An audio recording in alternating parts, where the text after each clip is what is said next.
Friends आपको स्वागत Odia take official आउ एक वीडियो रे गैस उपभोक्ता को अलर्ट 2 सप्ताह पर खातार कटिजीव सब्सिडी टंका तो ए नहीं कौन रही संपूर्ण अपडेट आसतु जाना से वीडियो बिना स्किप रे शेष पर्यंत देखूँ वीडियो भल लगे लाइक टे देदेवे चैनल को नुआ आसते चैनल को सब्सक्राइब कर ऑल नोटिफिकेशन कर दिंतु। गत वर्ष केंद्र पेट्रोलियम मंत्रालय एक नूतन आदेश जारी करिछि जे मानक गैस सिलेंडर अच्छी से मानक मे 31 पर्यंत समय दि जाइछि।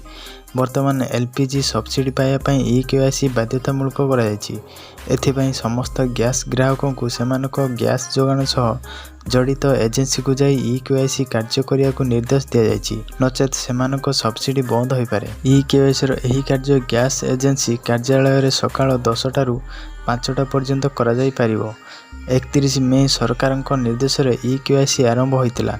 मन रखु जे जदि आपण गैस सब्सिडी पाइबा चाहते तेबे 31 मे सुधा ई-केवाईसी कार्य करंतु। एही जांच पाई लोक माने सेमानकर आधार कार्ड मागुछंती। ई-केवाईसी करिया पाई गैस एजेंसी गुडी को मध्य मेसिन दिया जाइछि।